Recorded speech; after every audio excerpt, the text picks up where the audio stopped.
VCast, o podcast da Vanguarda Comunicação. Apresentação, Breno Maciel. Seja bem-vindo ao VCast, o nosso podcast da Vanguarda Martech, né?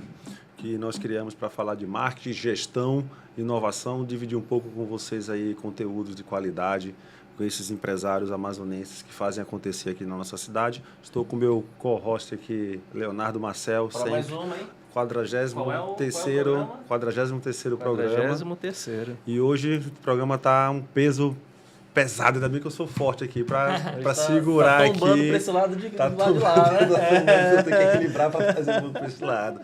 Estou aqui com o meu amigo do coração, Antônio Azevedo, Grupo TV Lá, o seu belo filho aí, o Vitor Azevedo, participação especial. Puxei ele, você não vai ficar sentado aí, não, você vai sentar aqui com a gente e participar, né?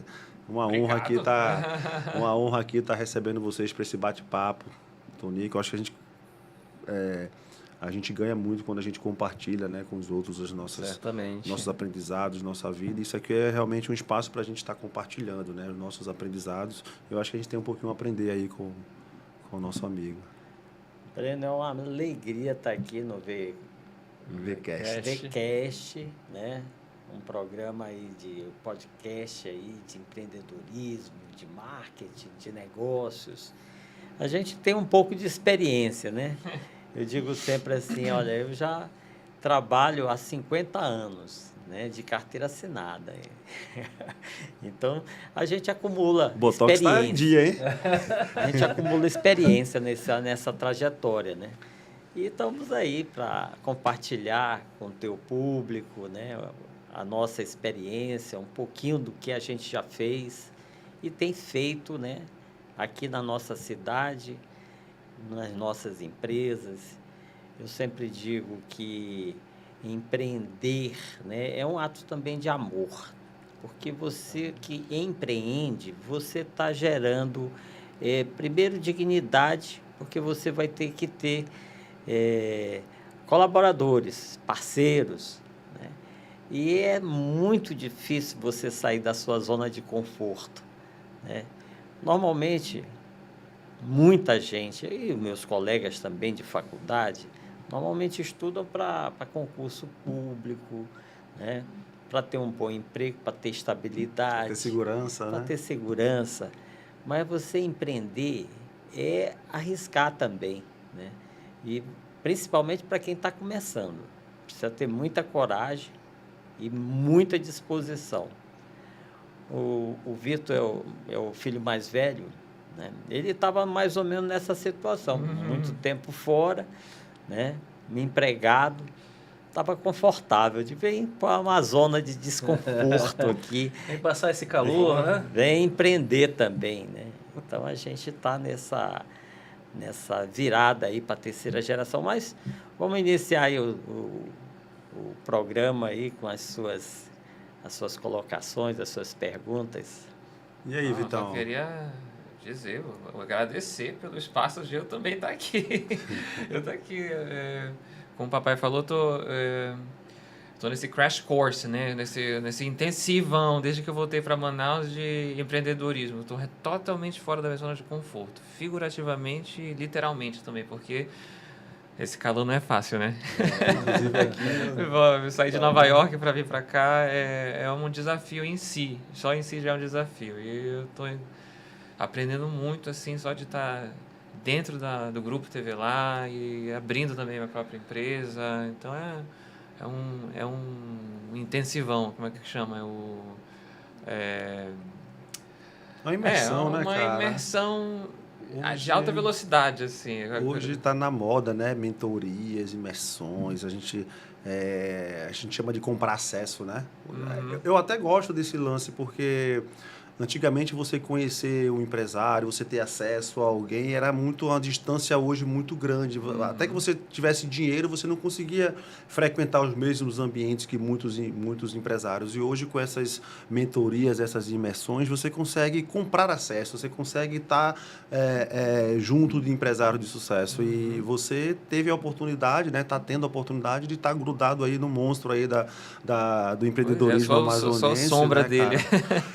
E um cara próspero, né? Eu não posso dizer nem prosperidade, ela vai além do dinheiro, né? E assim, eu conheço o Tonico aí há bastante tempo e eu vejo, dá para acompanhar pela essa convivência, pelas suas redes sociais, pelo amor à família, pelo amor ao esporte, pelo amor com a sua esposa, que eu vejo ele jantando, pelo trabalho, então assim, quando você pega vários pilares, porque a gente vê empresário que é rico, mas não tem problema com a família, divórcio, filho, não sei o quê, tantas coisas que ele só tem dinheiro, né? Eu acho que a gente, na vida, a gente precisa se preocupar em ser próspero em todos os nossos pilares. E Claro, o Tonico vem de claro. berço isso, né, Tonico? Me explica um pouco como é que foi essa geração, assim, essa passagem de pai para filho, dos valores da família, assim, porque você já nasceu, digamos que você não passou certas dificuldades que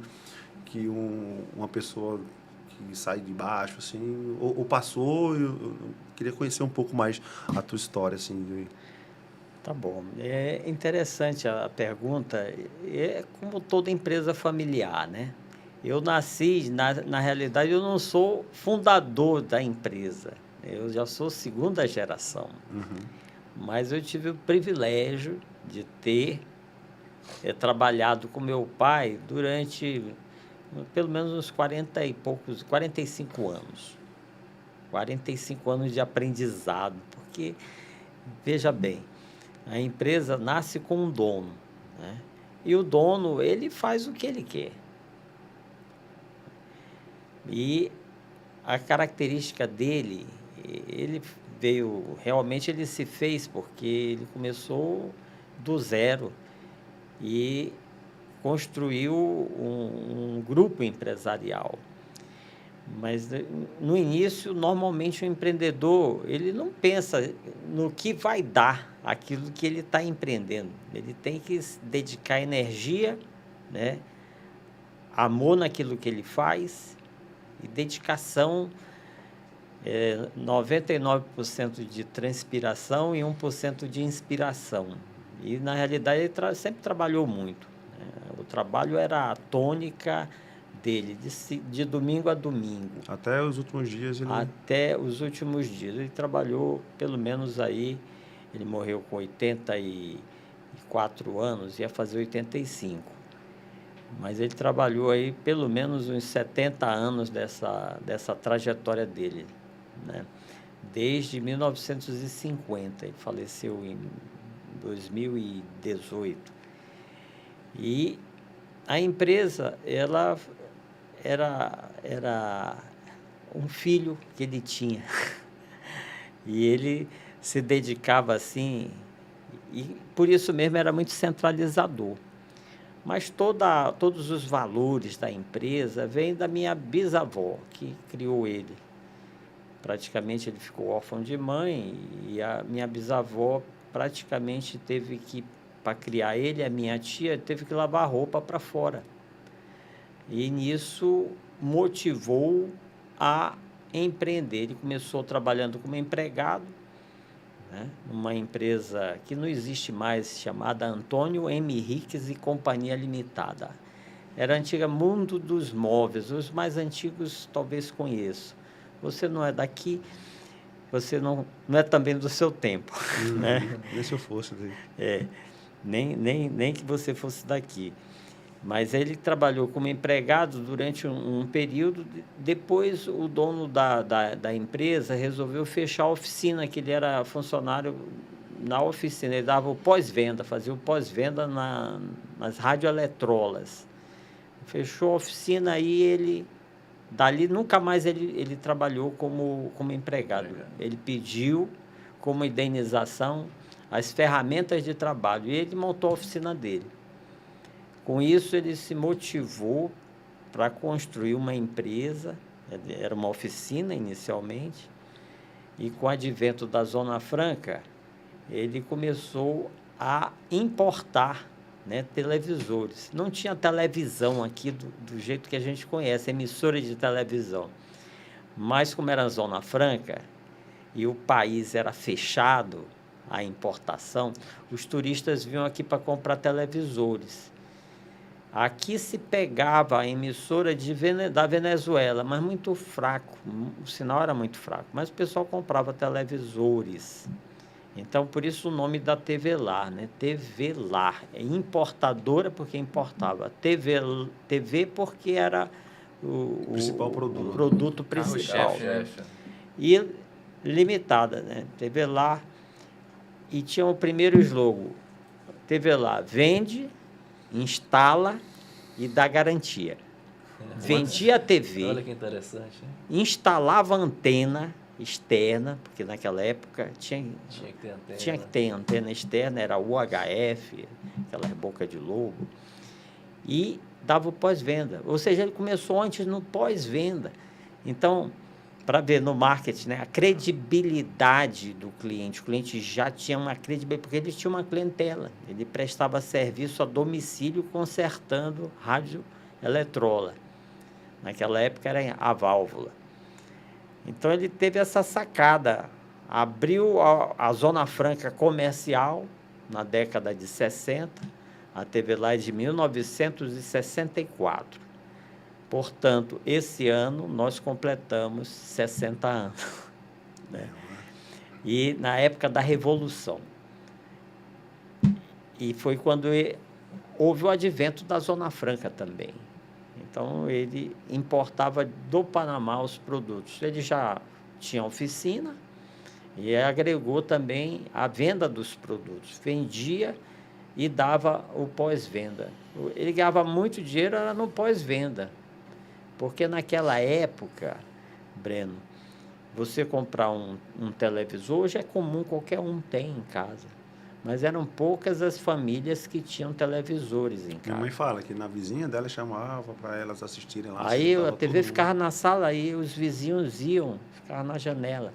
Eu me lembro, eu era pequeno, e lá na Henrique Martins, nós começamos ali na Henrique Martins com uma portinha.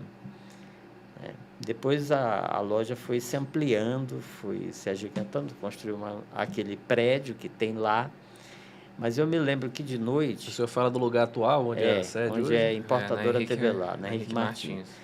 Ali tinha grade, fechava a loja, aí o papai deixava ligados 2 ou 3 TVs. A frente da loja ficava cheia de telespectadores para ver a novela, para ver os programas que ficavam. E ficava até o final da programação da emissora. Então, dali, isso criou um vínculo, né? Então, hoje, nós temos uma clientela grande, né? E o vínculo, muitas vezes, é com o pai, com o avô dos clientes atuais. Né? Mas a transição, você perguntou como foi a transição. A transição foi tranquila, até porque eu já vinha trabalhando, eu já estava na... Foi o primeiro emprego ou ele chegou a... Não, eu nunca trabalhei fora, eu sempre trabalhei trabalhou no grupo, sempre trabalhei, comecei a trabalhar no dia 20 de fevereiro de 1974, com carteira assinada. Fazendo o quê? Foi a primeira função? Eu era auxiliar de escritório. Naquela época, não tinha computadores, obviamente. Então, eu trabalhava no escritório datilografando, naquelas máquinas de escrever, manual, datilografava duplicata, datilografava envelope para mandar cartão de Natal para o cliente no final do ano, né? Datilografava avisos de cobrança para o cliente, tudo era manual, mas tudo exigia muita mão de obra, né? Claro, depois com o advento do computador foi mais fácil, né? Mas como eu estava sempre na operação, eu passei pelo escritório, passei pelo depósito, fui chefe de cobrança, fui chefe do CPD quando implantou o computador, primeiro computador, não era nem nosso. Naquela época a gente não tinha computadores, os computadores eram imensos, você alugava hora, máquina, né? Você fazia todo o processamento uma vez por mês, porque você digitava, eram cartões perfurados. Então, o Vitor está descobrindo algumas coisas agora aqui, né? Sim, isso não é do tempo de vocês, mas para mim é um retorno ao passado, porque a gente acompanhou toda essa evolução. Né? Hoje você operar, a produtividade é muito grande. Isso aqui já tem mais tecnologia do que essa máquina gigante lá que... Sim. Não, isso aí hoje tem mais tecnologia do que o computador que levou o homem à Lua. Pensa mais que a gente. Então, hoje mudou tudo. Mas a transição, o Breno, foi tranquila, até porque eu já estava na operação. Eu conhecia tudo na empresa, todos os setores, todas as áreas. E aí nós fizemos essa passagem, né? A empresa não sofreu nenhuma descontinuidade, porque... Quando você completa, quando você tem uma longevidade assim, você não é só mais o fundador que está na frente. Você tem irmãos, você tem primos, muitas vezes. Você vira sócio. Você não é dono, é diferente. O fundador é dono, ele manda. Você é dono da sua empresa, você faz o que quer. Quando você tem sócio, você tem que prestar conta. E sócio, muitas vezes, que você não escolhe, né? Porque são seus irmãos. De repente, eles estão lá. Alguns trabalham na operação, outros não trabalham. E aí você tem que criar regras.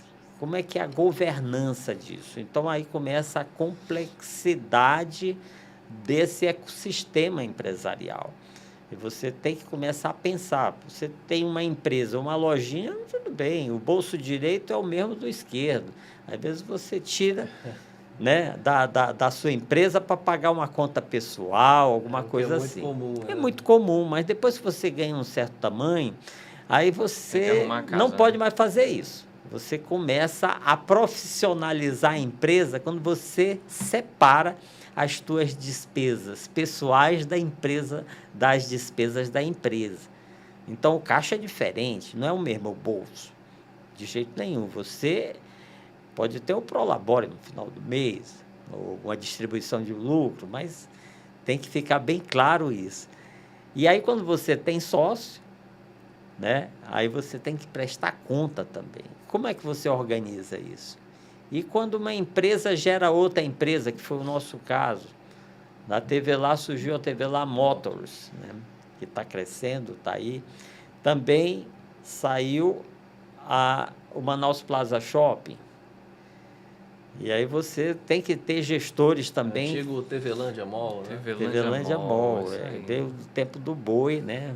Era a antiga sede lá na TV-Lândia, era a antiga sede do clube, do Caiçara Clube de Campo, que era da Copan, depois virou Petrobras. Nós compramos deles e virou a nossa sede esportiva. O Boi Caprichoso depois, andou por lá também, né? Depois o Caprichoso foi para lá, foi o Curral do Boi, muito tempo, né? E depois nós resolvemos construir um empreendimento. Ali fazia um centro comercial, era o TV-Lândia Mall. Depois evoluiu um pouco mais para a Manaus Plaza Shopping. Ô, Tonico, quando você fala que o empresário ele não consegue prever o que é que vem por aí, mas assim, a ambição, a fome de vencer, que muitas vezes o cara, quando ele começa do zero e passou muita dificuldade, ele principalmente ele tem medo de voltar para onde ele passou, né? A primeira coisa que o cara faz é ser um cara mais seguro, porque ele tem medo de voltar para a situação. E quando vem a segunda geração, ela já não tem mais aquela fome assim de precisar, às vezes, correr muito atrás como aquele fundador que não tinha muita coisa. Como é que é manter essa fome de vencer, de crescer, de manter? Manter não existe, né? A empresa ou ela cresce ou ela morre. Não existe manutenção de empresa. O cara acha que ele está ali com aquela carteira de cliente. Sempre se reinventar, né?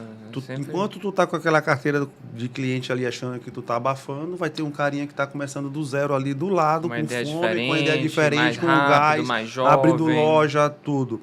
Como é que foi?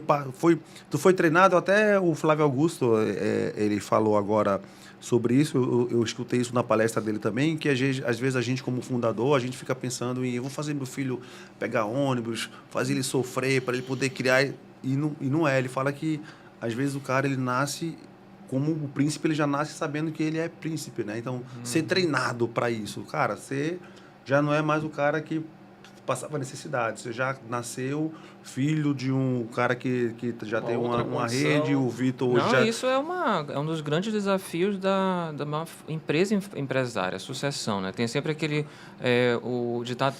ditado, né? Que é famoso. Tem, cada país tem a sua versão. Filho pobre, pai nobre e neto pobre. Então essa é a maior dificuldade. O maior desafio de uma empresa familiar é essa passagem da primeira para a segunda geração. E mais difícil ainda, muitas já morrem nessa primeira transição. E é mais difícil da segunda para a terceira, porque já é muito mais pulverizado, a terceira geração já não viveu não tem essa dor do dono, né? Já está muito mais... A estrutura já fica muito mais complexa, né? Já está muito mais distante daquele início, né? Então é um desafio muito interessante da empresa familiar se perpetuar. E a empresa familiar não depende de um só negócio. Eu acho legal que a gente iniciou vários negócios, iniciou com a importadora TV lá, com varejo, mas a gente entrou no ramo de concessionária, a gente entrou no ramo de shopping, estamos entrando no ramo de imóveis, de construção e incorporação. E eu acho que a família não é... A família empresária não depende só de uma empresa. A família não é dona de uma empresa só, né? Não é um negócio só. A família é uma entidade que gera negócios, né? Que é uma entidade geradora de negócios, de ideias, e acho que isso que... Essa talvez seja um pouco da resposta.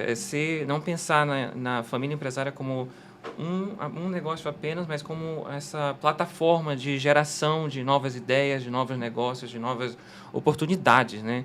E acho que essa aqui tem que ser a diferença quando a gente pensa em família empresária, não pensar só naquela só bitola, né? Naquele só negócio, mas são várias pessoas, são várias cabeças pensantes, né? Então o grupo empresarial familiar se perpetua sendo essa plataforma de lançamento de novas coisas, né? Pensando no futuro. E eu achei muito legal que a gente começou falando da família, né? Que não é só sobre o dinheiro, né? Sim. Não é só sobre essa ambição monetária, como 360, né? E eu acho que a grande vantagem de um grupo familiar, de uma empresa familiar, é que o dono está lá, foi criada por uma empresa, né? Então acho que a família tem um cuidado maior pela existe uma responsabilidade maior pelo nome, o dono está lá, o dono está olhando. Então acho que as empresas familiares, apesar da dificuldade da sucessão, as empresas familiares, os grupos familiares, empresariais familiares são os mais longevos. Eles são os que duram mais, assim. E porque não é só... A gente não está preocupado só com o retorno financeiro. A gente está preocupado em legado. O legado é muito maior. Sociedade, legado, os colaboradores. Com o colaborador, o cuidado com o que a gente está deixando na nossa cidade, né? A gente não é só um investidor lá um investidor lá de longe, né? A gente não está aqui, a gente não faz parte de um conglomerado mundial, né? Aqui em Manaus é os confins de uma sede na Europa ou no Japão. A nossa sede é aqui, a gente está aqui. Essa é a nossa vida, né? É um propósito de vida, muito além de um propósito financeiro, né? De ostentar, e de ter maior retorno financeiro. É um propósito de vida com a sociedade, assim. Eu acho que essa é a grande vantagem. Transcende a ambição pessoal. Sim, acho que e essa é a grande vantagem da empresa familiar, de um grupo familiar, porque está ali o nosso sangue, né? A gente dá o nosso sangue para essa empresa e a gente pensa nos filhos, pensa nas próximas gerações, né? Então acho que tem esse envolvimento maior com o dono, né? A gente não é só um shareholder lá na Faria Lima ou em Wall Street. Por isso que te fez voltar, porque o exterior é muito convidativo, né? Ainda mais para quem não está muito preocupado em ter que ali para suar e pagar isso, aquilo e tal. Então, lá você vive muito bem com pouco, lá pela classe média lá nos Estados Unidos e tal. Aqui para a gente andar num carro melhorzinho tem que ralar muito mais, né? Se a gente for fazer um comparativo da qualidade de vida, um cara de classe média lá, ele vive uma vida que muitos que se dizem ricos aqui no nosso país não conseguem viver. Foi isso que te trouxe para cá, para o convívio, até Sem dúvida, é outra vida. Eu tive uma trajetória de vida muito diferente do meu pai. O meu pai passou muito tempo numa empresa só, né? Cresceu e está lá ainda, né? O primeiro emprego vai ser o emprego da vida dele. Mas eu tive a sorte, né? Vou fazer uma proposta para ele vir para a Vanguarda, para o Conselho de Administração. Olha, Conselho de Administração da Vanguarda. talvez ele aceite, tá? Que ele se envolve com... Ele abraça causas, ele abraça muitas causas. Mas eu tive muita sorte, né, de passar por empresas de diferentes tamanhos e lugares muito diferentes um do outro. Eu fiz a faculdade nos Estados Unidos, numa cidade pequena, na Virgínia. Fui para a Universidade da Virgínia. E meu primeiro emprego foi numa empresa de arquitetura. Meu primeiro emprego foi na Índia, em Nova Delhi. Numa cidade gigantesca, mas a empresa era muito pequena. Eram só 7 pessoas na empresa. E lá essa questão da qualidade de vida era completamente diferente dos Estados Unidos. Nos Estados Unidos eu concordo que lá o padrão de vida é muito, muito maior do que no Brasil. Mas eu também tive a oportunidade de ver o outro lado da moeda. Fui morar num lugar onde a qualidade de vida era muito inferior à de Manaus até. Nova Delhi era uma cidade muito carente de tudo, assim, você vê assim a diferença de morar num lugar realmente em desenvolvimento, né, Então, eu fui de uma cidade pitoresca, quase perfeita, né, de faculdade, né, uma cidade estudantil, para uma cidade completamente caótica. Fui de Charlottesville para Nova Delhi, na Índia. Então, eu fui de um extremo ao outro, né? E depois eu tive a oportunidade de voltar para Nova York, fiz o mestrado na Columbia University, que é uma Ivy League lá nos Estados Unidos, uma das melhores universidades de arquitetura do mundo, né? E passei 10 anos trabalhando em grandes empresas de Nova York, de vários tamanhos, e é muito interessante para mim ver todos esses lados, né? Acho que eu acabei me expondo de várias formas.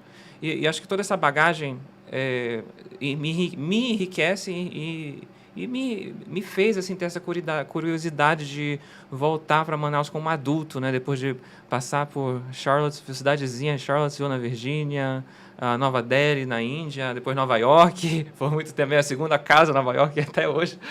Mas, e agora Manaus, né? Agora o nosso desafio é amazônico.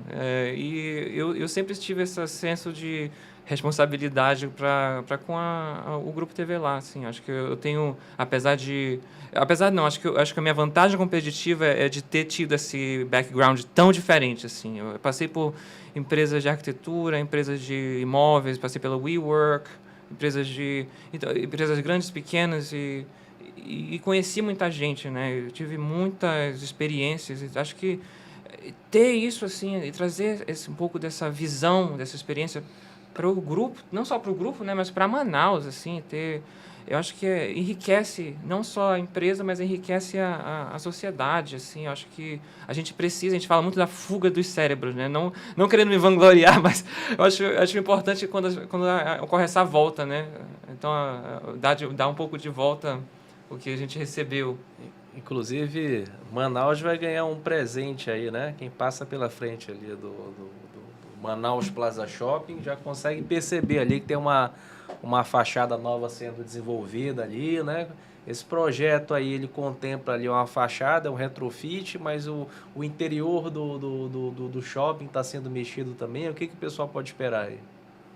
Não, então é um dos meus desafios esse shopping. Acho que o nosso shopping, o Manaus Plaza, passou muito tempo, sofreu muito na pandemia, né? A praça de alimentação praticamente fechou na pandemia. O setor de shopping sofreu muito no Covid, né? Então, a gente agora está num novo momento, a gente está querendo reposicionar o shopping, botar ele no novo patamar, fazer com que Manaus se lembre que a gente tem um grande shopping, um belo shopping ali na Djalma Batista, que é um lugar estratégico. E eu acredito no negócio de shopping. No Brasil, eu acredito no negócio de shopping. Eu acredito na magia do shopping ainda. E a gente está fazendo... Tem muito o que fazer, né? Sim, não. E é um asset estratégico, porque a gente está entre a Djalma Batista e o Vieira Alves. Então, a grande sacada dessa nova retrofit é trazer o centro de gravidade do shopping para o Veralves, abrir o shopping para o Veralves. A gente tem nessa nova praça de alimentação, ela é voltada para o lado do Veralves, a nossa nova entrada. A gente está abrindo ali uma nova entrada para o shopping. Nós já fizemos toda a fachada do Veralves, temos uma fachada isso, né? agora. Dava a impressão que tu entrava pelos fundos. Agora, fundos, né? agora Agora eu acho que vai ficar Legal, até mais hein? chamativa do que o da Djalma. E da Olha que Djalma a legal, gente... rapaz. A Djalma Tô achando legal a empolgação do homem aqui em Manaus, né? É. Conseguiu, hein, cara? Tá garantido aí mais uma geração. Não, Eu tô batendo e olha, para minhas né? gerações, ele tem um semblante de um orgulho. E ali, não né? não acreditava que seria possível, mas ele foi lá e fez. Aquele... Eu acho que a grande herança que eu acho que o pai pode deixar para o filho não é o dinheiro, né? É a felicidade e saber que você pode ir tranquilo, que ele está no rumo ali que ele vai conseguir ser feliz, né? Mas não vai ainda não, por favor. Tá muito cedo ainda, mas você perguntou, falou a respeito do gás, da fome de manter de pai para filho, de nova geração. Você Exato. foi treinado para isso? Como é que... O que motiva o fundador é diverso do sucessor, né? Perfeito. Naturalmente, o fundador ele vai com muito mais gás e você não herda a capacidade empreendedora, né? Você herda patrimônio, ensinamentos, mas muitas vezes a segunda geração não tem tanta capacidade empreendedora e o grau de sacrifício da primeira geração. Por exemplo, o meu pai, que é o fundador, o que motivava ele, né, a trabalhar de domingo a domingo, 15 horas por dia, era, no início, tirar a avó daquela situação de lavadeira, porque ela era provedora, tanto dele quanto da minha tia, que já faleceu também. Então, o sonho dele era tirar e dar uma vida digna para ela. E a minha avó forjou o caráter dele, né? A minha avó, primeiro, ela privilegiou a educação.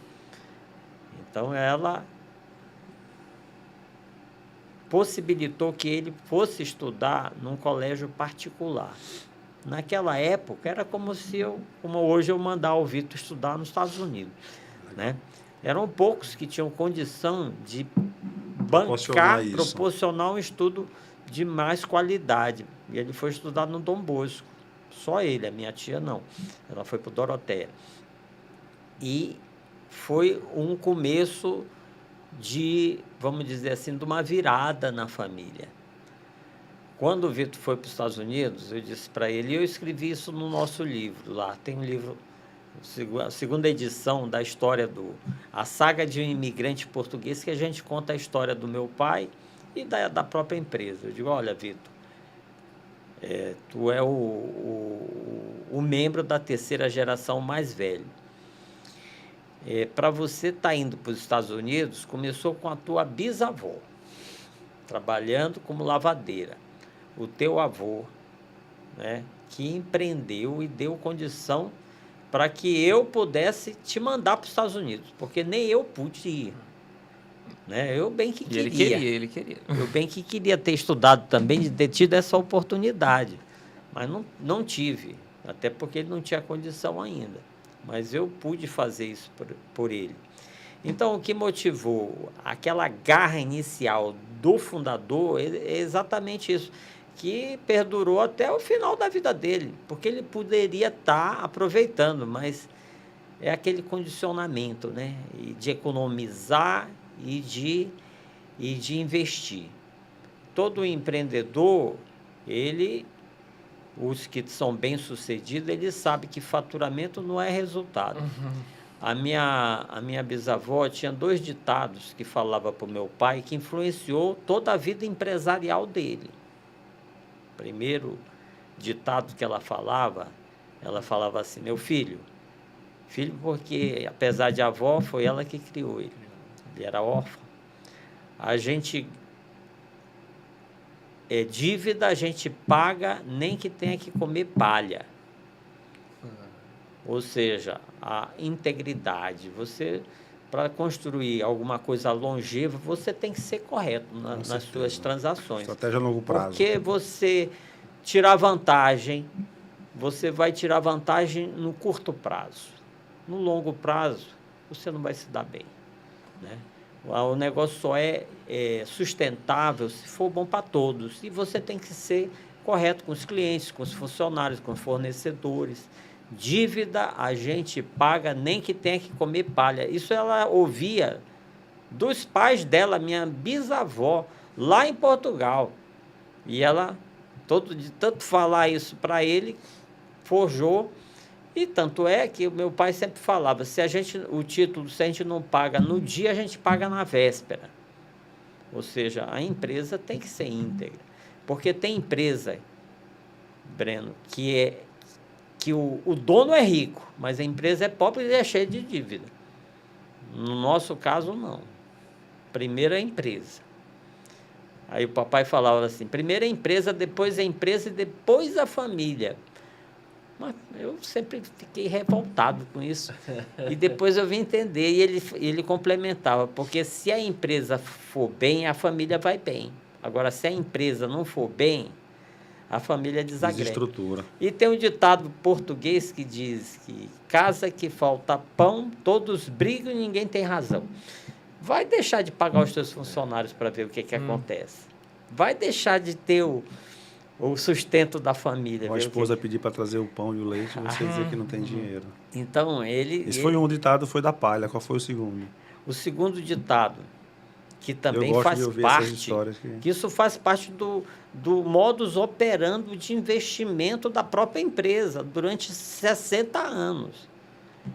Ela dizia assim, meu filho, a gente ganha 3 vinténs, gasta 2 e guarda 1 para o dia de amanhã. Entendeu? Uhum. Então, 30% ali. 33% de poupança.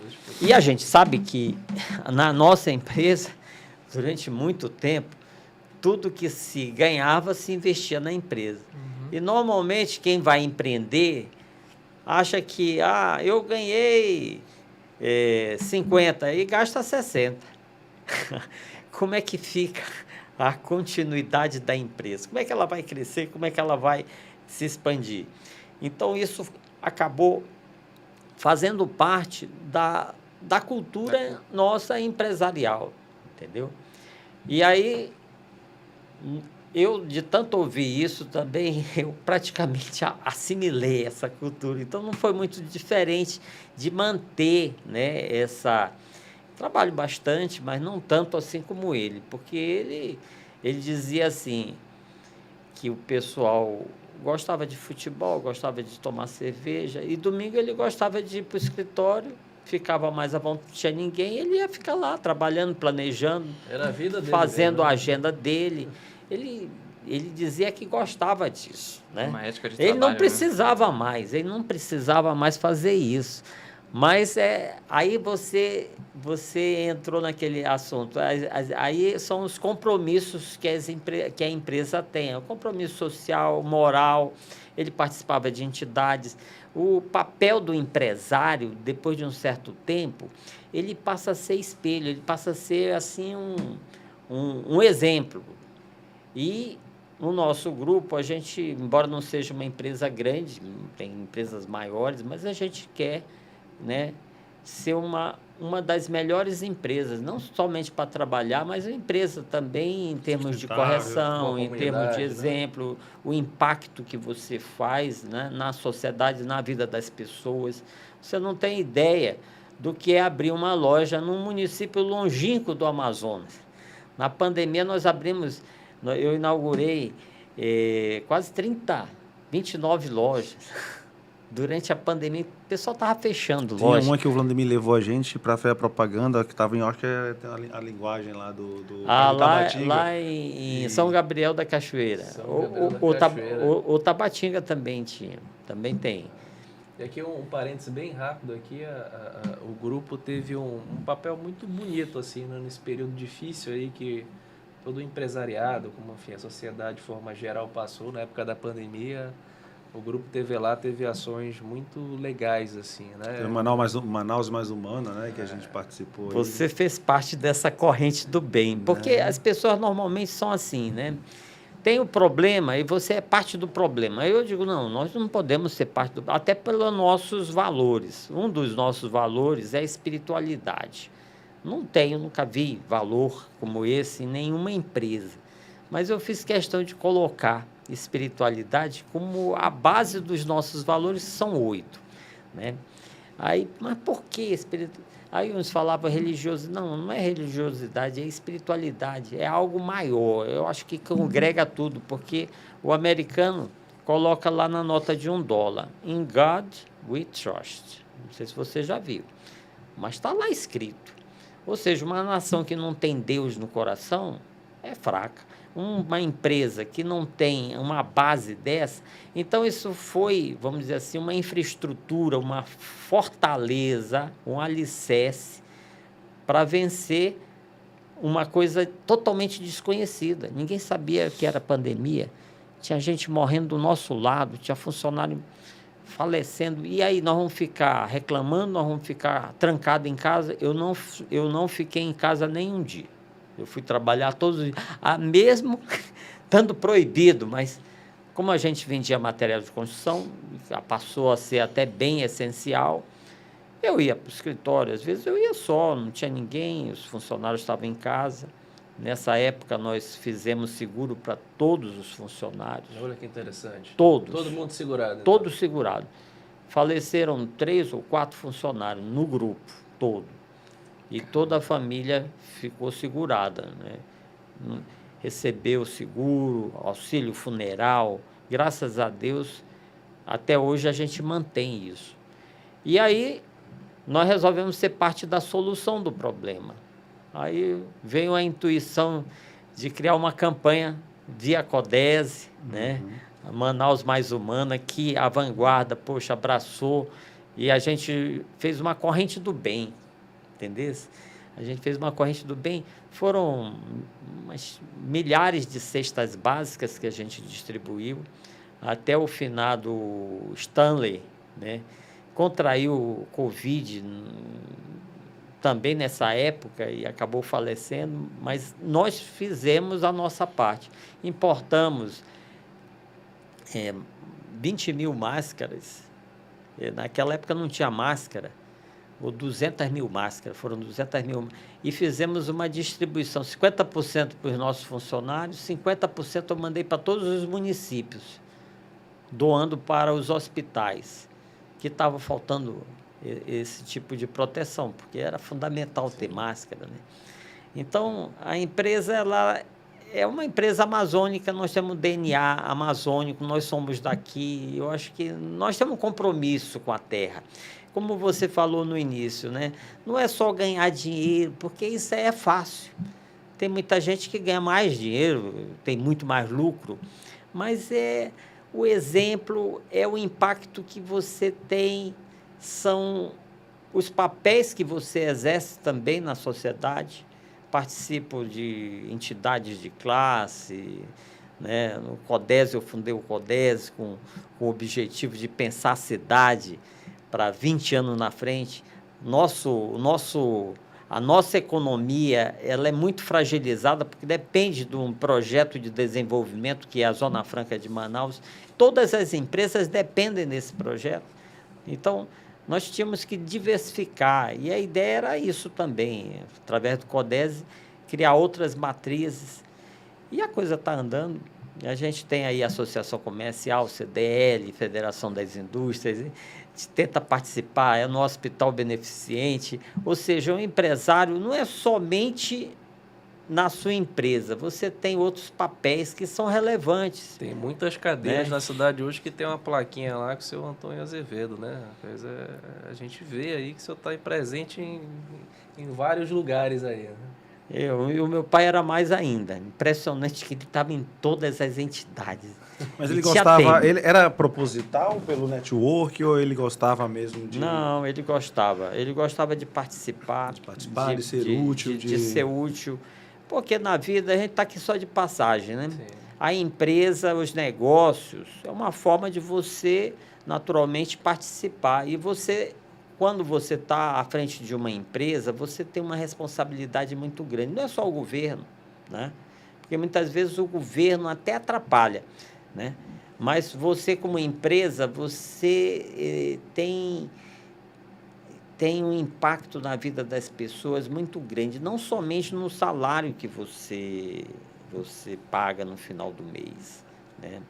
Mas você não imagina, né, a transformação através dos próprios valores da empresa. Nós vivenciamos valores, né? A espiritualidade, a paixão em servir, a lealdade, o respeito. Então, são vários valores que cada semana a gente repassa para a nossa equipe. E isso com exemplos, tem cartilha, enfim. E a própria operação, né? Na empresa a gente até admite um erro honesto, um erro, mas dolo não, desrespeito não. Então, isso transforma as vidas, porque as pessoas acham que o mais importante é o bottom line, é o resultado final. Não, é importante, o que importa é o resultado, mas como é que você chega nesse resultado? Tem muita gente que tem resultado, mas aí, deixando corpos pelo caminho, será que vale a pena? Então, a empresa ela tem que ter uma preocupação do modus operandi, né? E o impacto que você causa na vida daquelas pessoas que estão trabalhando, que estão transacionando com você. Nós temos um código de ética, né? Tem muitas coisas que a gente não faz. Eu gosto de falar do teste do podcast. Se o cara pode sentar aqui e falar 1 hora e explicar como é que ele ganhou o dinheiro, é porque o negócio tá ético e tá dando certo, né? Como é que você chega a 60 anos? Você não chega a 60 anos de empresa enganando os outros. Não chega. Né? E não nenhum. Tendo os funcionários como parceiros. Hoje, na nossa empresa, né, nós temos vale refeição, vale transporte, temos convênio. A empresa paga convênio já a partir desse mês passado, convênio médico para todos os funcionários. Então, como é que você faz para se manter atualizado? Acho que nós, como líderes de um negócio, tanto faz a minha empresa com 150 colaboradores ou atua lá com muito mais, mas a gente se vê na missão de estar sempre à frente, de estar sempre atualizado, sempre criando tendência, puxando, enxergando. Tem até agora o CVO, né? Chief Vision Officer, o cara que dá visão futura. Eu sei que você tem o seu hobby de correr, de estar nas entidades, de estar fazendo... O que é que hoje, o que é que você utiliza hoje de formato de atualização para o conhecimento, para essa modernidade? Tem mentores na tua vida? Tem alguma empresa aspiracional? Tem algum podcast que você participa? Tem alguma instituição de empresários? Como é que você se mantém atualizado nesse sentido para inspirar o teu negócio para o longo prazo? Os melhores mentores são os meus concorrentes, os melhores concorrentes, né? Então, eu sempre olho os melhores concorrentes na minha área. Legal. Então, isso é um ponto. Isso é um ponto fundamental, porque concorrente desonesto, isso não faz parte do meu escopo. Está na mesma Aqueles régua, né? que usam de subterfúgio para chegar no resultado, eu quero aqueles mais competentes, aqueles que são vitoriosos. Então, esse eu me inspiro. Vitoriosos no longo prazo, No né? longo prazo, que tem longevidade, que tem empresa assim, com a nossa idade, ou mais antiga, ou mais nova até, né? Tem Google, tem muitas empresas, mas que têm um grande sucesso, não sei se vão se manter por longo prazo. Mas, quando a empresa cresce, você assume outros papéis, Certo. mais estratégicos, mais, vamos dizer assim, institucionais, né? E aí você começa a montar equipes. Então, hoje, em cada empresa minha, eu tenho um profissional de mercado. CEO? Um CEO. E abaixo desse CEO, eu tenho os diretores. Então, cada diretor é um cara que, dentro da sua área, ele é a autoridade máxima, é o que está mais informado. E a gente investe em treinamentos, em Ou seja, eles têm que conhecer mais do que eu. E o CEO da empresa, ele tem que, né, tem que dar o direcionamento. Então, qual é a minha missão? A minha missão no grupo hoje é manter os valores, manter as empresas do jeito do grupo de ser, né? Aprovar, passar para as empresas o desejo dos sócios. Nós passamos um briefzinho para cada empresa, todo ano. Qual é o desejo dos sócios para os próximos 3 anos? A gente sempre passa e revisa esse desejo, porque a gente acaba aprimorando, né? São as diretrizes básicas, o que a gente quer de crescimento, o que a gente quer de modernização, de acompanhamento de tendências, de uso de inteligência artificial, isso tudo. Está tudo lá no desejo dos sócios. E aí, o que eles fazem? Eles vão fazer os seus planejamentos, né? Vão lá fazer análise SWOT, aquela tradicional, fazer o BSC. Aí eles trazem o orçamento, fazem análise de cenário e tudo mais, e trazem o orçamento para eu aprovar. Então, eu tenho um orçamento, eu aprovo o planejamento. Mas a visão é como você falou, a visão do longo prazo, inteligência artificial. Se tu não tiver ligado nisso, tu não tem como mirar para que o teu time consiga alcançar aquele resultado. Exato. Então, obrigatoriamente, você precisa estar antenado, assim. Exato. É para dar o direcionamento. Eu não vou me aprofundar na inteligência artificial. Claro que eu conheço, eu uso, né? Mas ele tem que ser o expert nisso, no uso dentro da empresa. E as tendências, né? Que a gente participa de congressos, de seminários, de atualizações e de entidades de classe. Né? Você tem uma agenda semanal em todas as empresas para acompanhar os... Tem. Eu acompanho todas as empresas, eu tenho reuniões com todas as empresas, com os CEOs, certo, semanalmente. Eles com têm os indicadores que eles acompanham semanalmente também, e os mensais. Principalmente os mensais também eu acompanho. Depois eu tenho reunião do conselho, que eles prestam conta para o conselho, eu sou presidente do conselho. Conselho societário. Conselho consultivo, não é um conselho, é como se fosse conselho de administração, mas só que ele não é deliberativo, quem delibera sou eu, né? Eu tenho acima de mim um conselho de sócios, que são os meus irmãos, que eu presto conta, entendeu? Então, eu reúno com eles. E o importante, que uma empresa ganha assim, esse tamanho e complexidade, é importante a comunicação. Grande problema é aquilo que não é comunicado, porque você tem dentro de um ecossistema de família vários irmãos. Cada irmão tem uma esposa, vai dormir com a esposa começa a falar lá, tem os filhos, e você tem que manter um fluxo de informação permanente do que está acontecendo, dos investimentos, algumas decisões estratégicas, compartilhar com eles, para que eles se sintam comigo na frente com confiança. Então, os meus irmãos confiam em mim porque eu compartilho com eles. E para mim é muito bom, porque quando você é dono, você senta naquela cadeira de presidente como você não tem com quem compartilhar. Você tem que tomar suas decisões sozinho. Às vezes eu fico só, tenho que tomar algumas decisões só, mas... Eu ainda tenho meu pai, graças a Deus, que ainda me ajuda bastante lá para faz o contrapeso pesado. O meu pai era assim, ele tomava decisão, Meu pai, antes de começar comigo, ele estava no Banco do Brasil, né? E todo dia eu tenho uma agenda, todo dia de 1 hora e meia no telefone com ele. Ele era gerente do Banco do Brasil no Rio de Janeiro e eu montei a agência em 2006. Eu fiquei de 2006 e 2007 sozinho ainda. E aí ele pediu aposentadoria antecipada e veio me ajudar. Mas ele sempre foi o meu mentor, assim, eu sempre considerei, respeitei e ouvi muito ele. Eu acho que um dos grandes motivos do nosso sucesso, graças a Deus, foi o meu respeito e saber ouvir a cabeça branca e o tempo de vida do meu coroa. Então, até hoje eu não consigo... Ali, né, até hoje eu dou uma de brabo e falo, totalmente. amanhã eu vou fazer do todo jeito. Quando às 6 horas da manhã eu tô na casa dele lá, pai, o que é que o senhor achou mesmo? Que eu vi que o senhor não gostou muito daquilo e tal, aí eu vou pelo caminho dele, Isso entendeu? é super importante. Tem que ter o freio e o contrafreio. Peso e contrapeso. Porque você, às vezes, você tem a juventude e você tem um impulso O de ímpeto fazer. e- E tem que ter alguém com experiência dizer, olha aqui, olha, cuidado aqui e tal.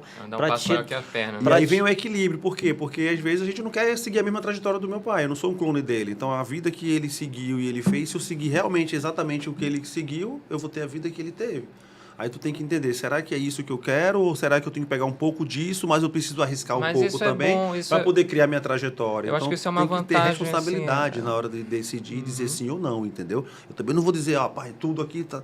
Pô, mas tem o meu tino empresarial, meu feeling, que é uma coisa que nosso amigo falecido Silvio Santos sempre fala, é que um empresário, se ele não der um passo muito maior do que a perna, se ele tiver ambição, se ele fizer tudo direitinho, seguir o coração dele, que eu acho que eu sempre procuro seguir meu coração. Quando meu coração diz assim, cara, vai por aqui que é isso, cara, qualquer um pode dizer que não, mas eu estou dizendo, eu vou seguir meu feeling. Mas ter uma mente, a estrada, ela ensina coisas que livro nenhum vai ensinar pra gente. É por isso que eu tenho um conselho consultivo. Consulto. Eles aconselham, mas no final das contas a decisão é minha. Tem que seguir, alguém tem que ser o louco. A diferença do gênio e o louco é o resultado. Se tu der resultado, nossa, cara, parabéns. Se não der, Um dos irmãos estão à frente do negócio ali, no balcão mesmo, assim, como o senhor. Eu tenho 2 irmãos e uma irmã. Nós somos 4. O mais velho e a mais nova ele tem problema de visão. Eles praticamente são cegos. E o meu segundo irmão mais velho, ele teve problema de paralisia, então ele tem dificuldade de se locomover, não foi até o ensino médio, então ele não participa. Já trabalhou, mas na parte operacional, mas eles participam somente no conselho de sócios. Quem está na operação mesmo sou eu. Agora, mais profissionalizado das empresas, né? Eu estou mais, assim, dando direcionamento para os diretores gerais das nossas empresas. Então, essa questão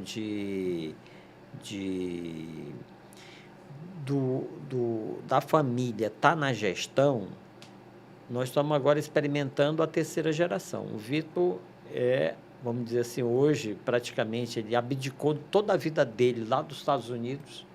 Ele tinha um bom emprego, estava uma carreira, era respeitado como arquiteto, mas eu dizia assim para ele, olha, aí você praticamente bateu no teto, aí você vai ser sempre empregado, porque você está trabalhando para os outros.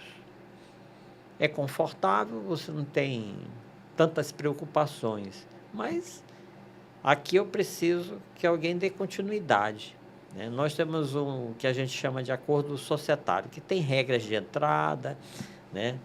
Não é assim, eu sou filho do dono, eu que mando, eu quero trabalhar aí. Não, tem que ter competência, né? Não é uma monarquia. Não.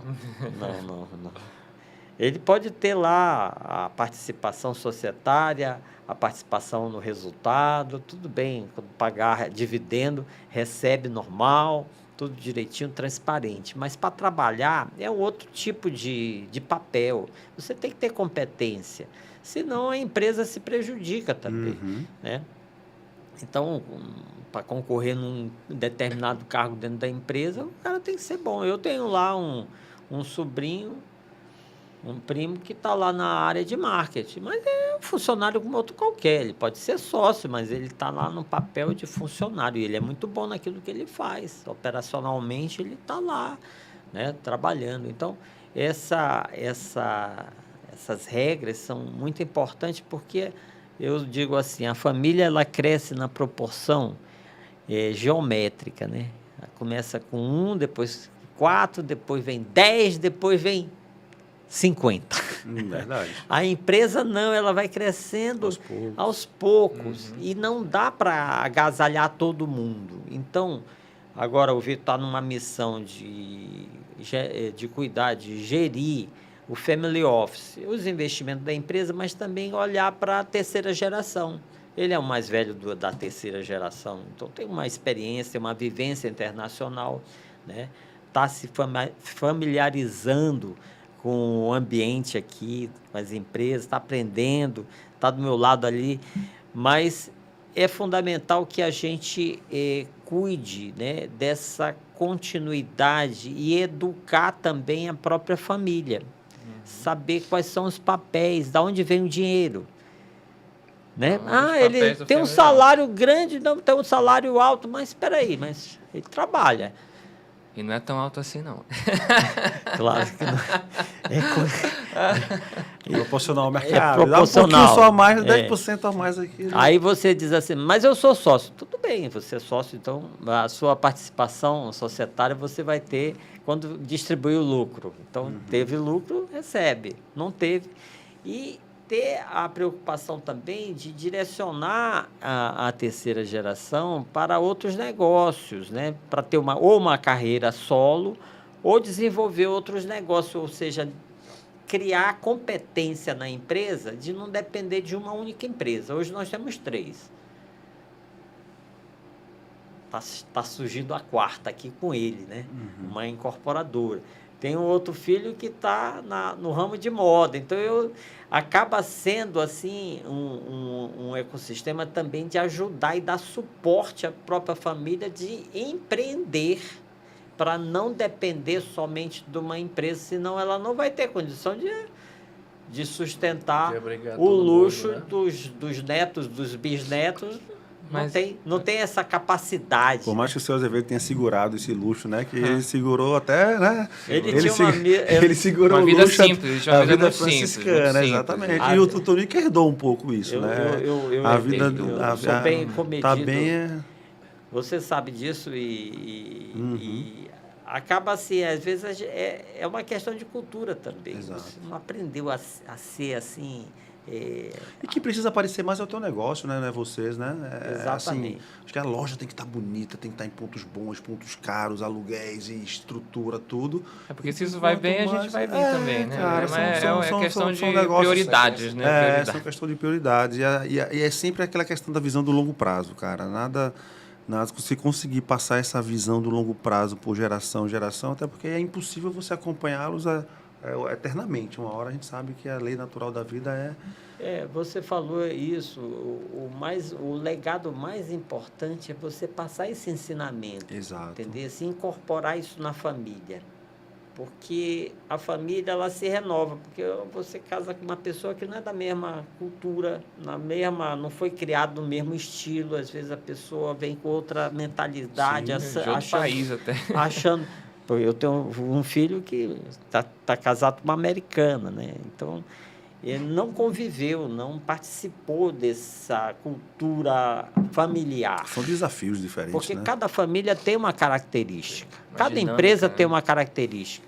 O que funciona numa empresa ou numa família não vai funcionar na outra. Então, você tem que olhar o que dá certo nas empresas e adaptar para a sua realidade. É como você ir no alfaiate e ele tirar a medida e costurar um terno especificamente para você. Então, é na sua configuração. É a mesma coisa na empresa. Então, eu achei muito interessante que você falou quando eu perguntei sobre mentores, você falou que nada melhor do que os meus concorrentes, né? E a minha turma aqui sabe o quanto eu sou um papa mentoria, assim, de concorrentes. E eu tenho... A Vanguarda, ela é uma agência 360, que eu chamo, né? Que são poucas empresas que elas têm as unidades de negócios completas, offline, marketing digital, inbound marketing, social media. Então, a minha agência, eu consigo entregar uma solução completa para o cliente. Então, quando eu faço uns cortes, né, os cohorts dentro do meu negócio, quando eu chego na parte do social media, meus concorrentes são empresas A, B e C. Quando eu sou do inbound marketing, eu tenho empresas que concorrem comigo, A, B e C, e eu tenho empresa de tráfego pago, que é uma concorrente, inclusive a última que eu comprei a mentoria agora, o cara está faturando aí mais de meio bi ano na parte de tráfego pago. Eu falei, cara, vou criar a mentoria dele, o próprio dono me procurou, Brenão, tem uma mentoria minha agora que é a tua cara, entra aqui no meu time e tal, e eu vou para São Paulo, vou mergulhar no negócio do cara, e eu acho que quando eu estudo sobre gestão, eu estou falando sobre vários negócios, modelos de negócio diferentes. Eu posso sentar aqui com o Tonico, ele vai me falar sobre organograma, gestão, muita coisa, mas será que isso aplica marketing no meu negócio? Exato. Se eu pego um cara que, como é que esse cara faz o tráfego dos clientes? Como é que ele gerencia as contas dos clientes? Quais são os BIs que ele utiliza? Como é que é o gestor de projeto dele? Quais são as atividades? Então, assim, cara... O que funcionou, o que não funcionou. A melhor forma de você acelerar o teu aprendizado... Eu vou esperar faturar meio bi para eu poder aprender coisas que eu vou comprar por uma fração ínfima desse resultado, o conhecimento do cara.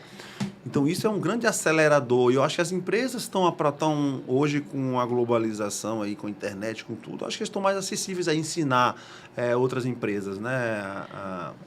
Isso é verdade. O Breno, eu tenho um conselheiro, você conhece ele, é Ulisses Tapajós, faz parte dos nossos conselheiros, ele fala sempre uma coisa muito interessante que sempre me marcou.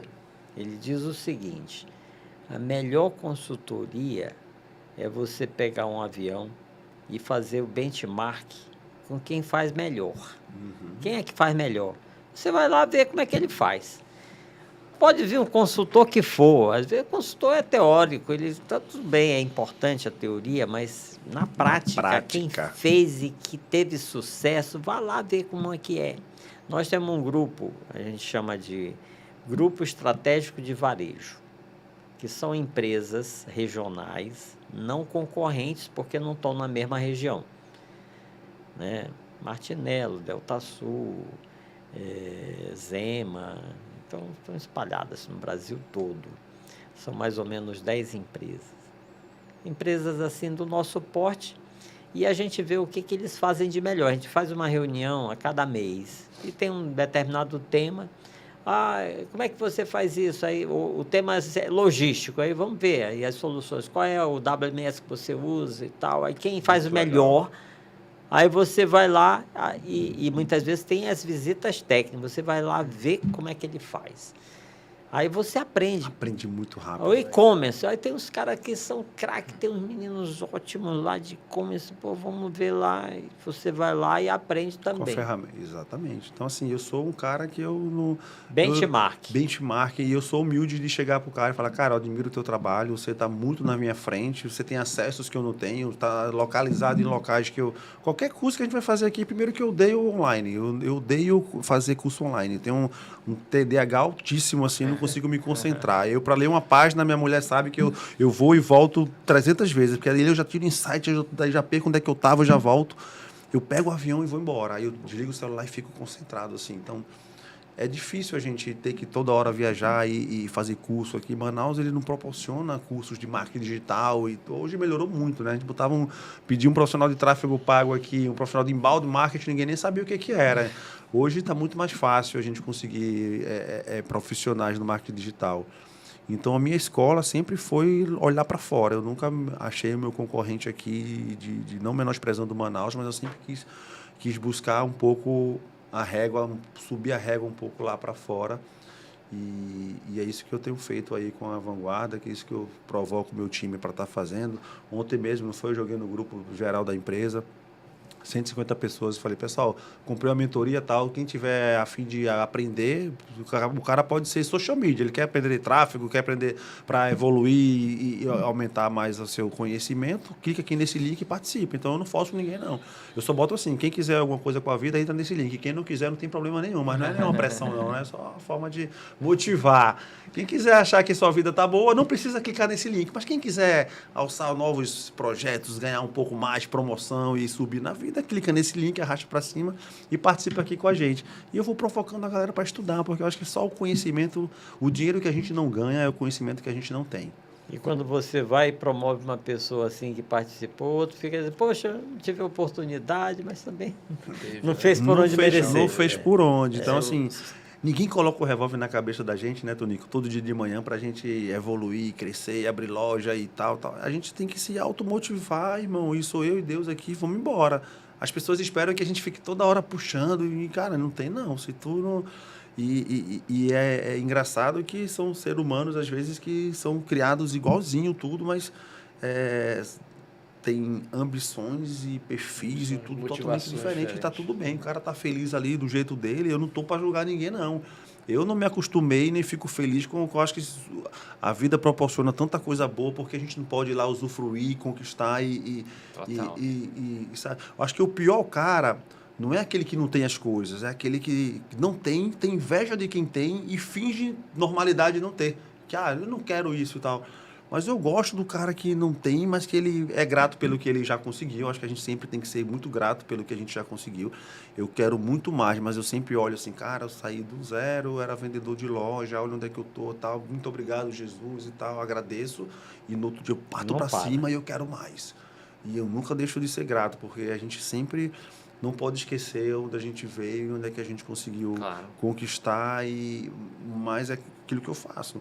Para eu conseguir manter gente boa junto comigo, se eu não oferecer uma cenourinha para o cara e mostrar que a empresa está crescendo, ele vai para o lado do meu barco e vai para o vizinho. Por quê? Porque o profissional ele quer novos desafios. Então, a empresa ela não cresce porque o dono Breno quer crescer. É porque se eu não crescer, se meus colaboradores não verem, poxa, o Breno está para o Breno, onde ele chegou está ótimo. Não, eu vou para o fulano ali, que, meu irmão, o cara está voando.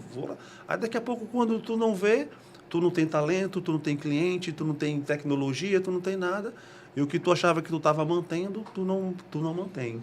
Então, eu acho que a zona do crescimento ela não é opcional para o empresário. Para o ser humano, estabilidade não existe. Né? O cara passa no concurso público, vê a canetada e o cara no outro dia não tem mais concurso. Então, a estabilidade não existe hoje E logo não vai ter mais emprego. Não vai ter mais emprego do jeito que a gente conhece. Mas o mundo está cheio de oportunidades. As oportunidades vêm em forma de problemas. E aqueles que conseguem resolver os problemas é que vão ser os empreendedores do futuro. Então, para empreender, está cheio de oportunidade. Agora, as pessoas não querem resolver problemas, elas querem serem direcionadas, elas querem ficar na zona de conforto. Querem que os outros definam o que elas vão ser, o que elas vão fazer. E eu acho que é tão bacana quando a gente tem esse protagonismo no mundo, né? E se você não tivesse a sua agência, será que o mundo seria exatamente igual? As pessoas, as empresas que você impactou, as campanhas que você fez, né? O exemplo que você deu, as palestras que você ministrou, os aconselhamentos que você fez, você podia estar na sua zona de conforto lá, cumprindo um horário determinado, indo para casa cedo. Você está aqui, olha aí, 8h30. Eu estava ouvindo justamente isso hoje, né, no podcast do Thiago Brunet, que eu gosto bastante.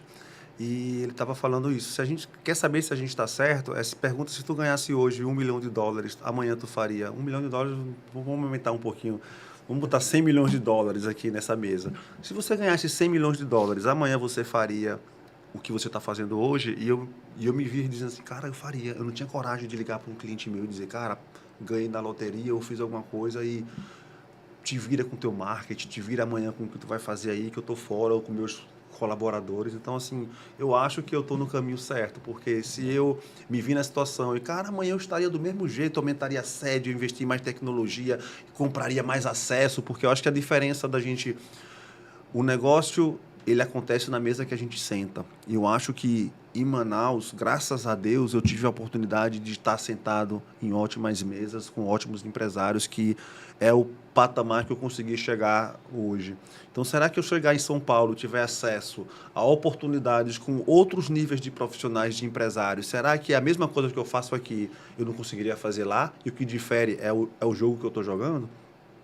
Às vezes não é o esporte que tu pratica, às vezes não é a tua disciplina, é o esporte que tu pratica, né? Eu vi isso também. Às vezes um jogador de rugby, ele treina, ele se alimenta, ele joga tudo, só que o Neymar tá ganhando aí milhões e o cara tá ganhando muito menos porque o esporte realmente que ele não joga. E eu me vi muito isso falando sobre Manaus. Manaus é maravilhoso, é tudo, mas na minha área de marketing, ela chega a ter um teto para você chegar ali. A não ser que eu entrasse em licitação e outros negócios que não é muito o meu perfil. Mas para jogar um outro tipo de jogo, eu vou ter que cruzar essa fronteira da nossa floresta aqui para pegar outros negócios que tenham um alcance um pouco maior. Escalar, né? Escalar o negócio.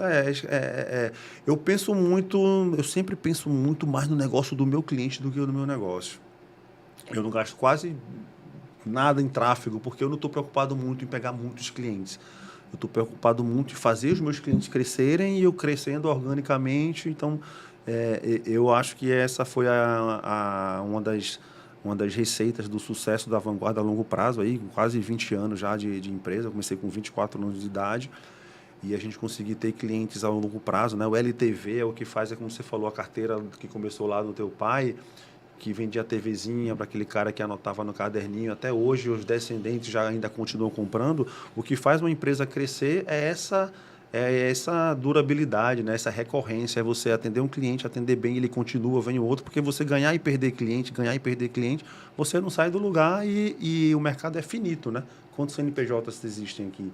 Então, se você não pensar realmente no médio, no longo prazo, você não consegue crescer e crescer com estabilidade. Então, eu sou um cara que eu acho que eu tenho uma ambição muito legal, mas eu não deixo uma ambição subir na minha cabeça e o amor pela grana ser maior do que o amor que eu tenho pelos meus clientes, que foi o que fizeram eu sair da vida que eu tinha para a vida que eu tenho hoje, entendeu? O que tem que mover uma empresa ou empresário não é simplesmente a grana, como você fala, né? O dinheiro, né? É um propósito. Qual é o propósito da tua empresa? Qual é o teu propósito? Isso é que faz você continuar e ser perseverante. Por exemplo, na nossa empresa, nós temos um propósito.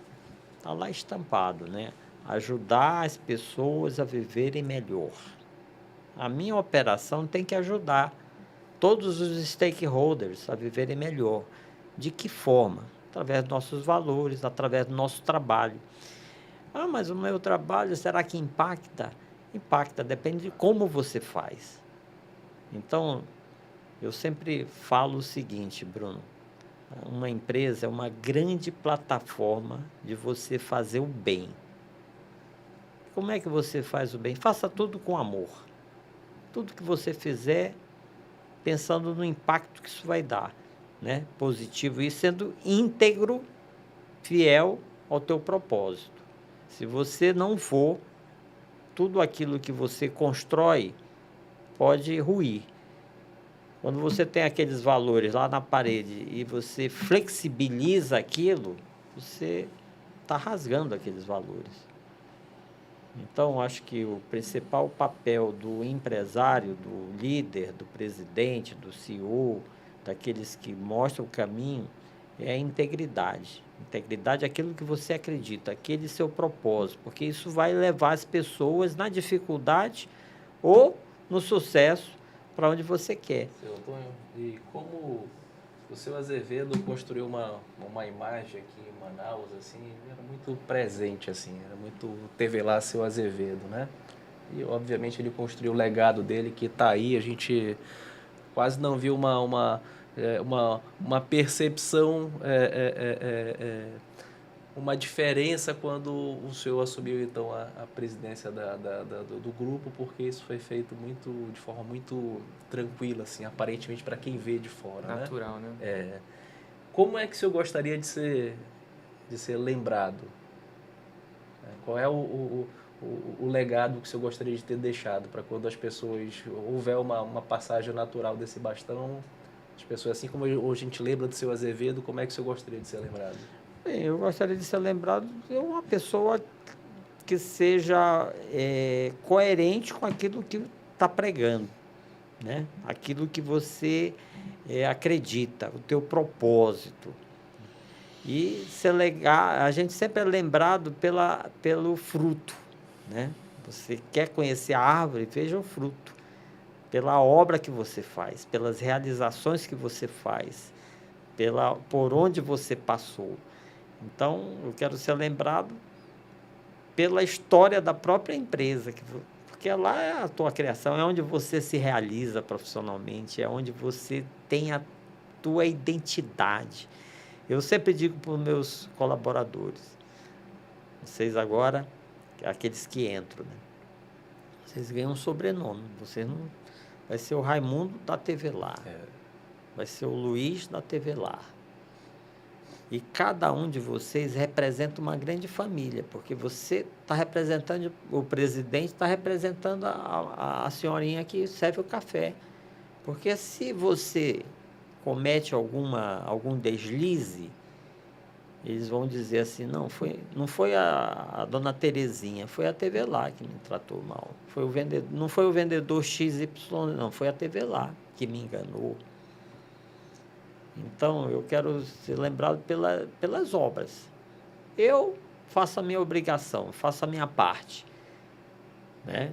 Eu gostaria de deixar uma contribuição positiva, assim, se eu existir, se eu passei por aqui, eu quero que a minha passagem deixou uma contribuição positiva para o mundo, contribuiu para um mundo melhor, né?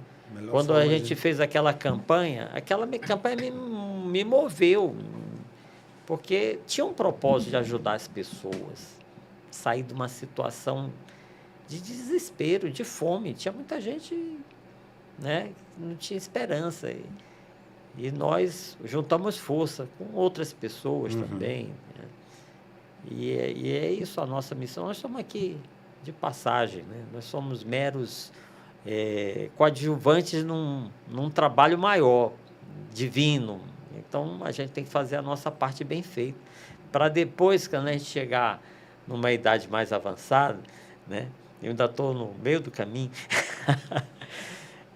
tenho 62, né? Mas olhar para trás e dizer assim, olha, valeu a pena tudo isso aqui, porque tem gente que olha para trás e se arrepende, e muita gente famosa também, políticos que olham para trás, só tem arrependimento. Está cheio de dinheiro lá fora, mas só tem arrependimento. Mas você chegar no fim da tua trajetória, olhar para trás e ter uma tranquilidade de dizer, sim, valeu a pena a minha passagem aqui. Então, pronto. É isso aí. Grande forma de finalizar o nosso programa hoje aqui. Queria agradecer a presença de vocês. Vitão, seja bem-vindo aí à nossa cidade. Aí. Eu me considero amazonense, 24 anos aqui na cidade. Nosso podcast está aberto aqui. Vamos fazer um programa depois sobre a parte da construção, novos projetos. Novos projetos aí, a Panteon aí, que não deu para a gente falar muito sobre esses novos projetos do Vitão, mas a gente vai trazer esse legado aí para a sociedade. Tem que jogar o protagonismo dele, né? Obrigado, viu? Obrigado também pela oportunidade. Pela sua presença aqui, essa agenda corrida. Vitão, obrigado por ter trazido ele aqui, tá? Eu sei que foi você que direcionou. Obrigado, Léo, mais uma vez. Tamo junto para mais um programa aí. Obrigado, Vitor. Obrigado, seu Antônio. Valeu, pessoal, no estúdio. Obrigado. Legal, né? Valeu. VCast, o podcast da Vanguarda Comunicação. Apresentação, Breno Maciel.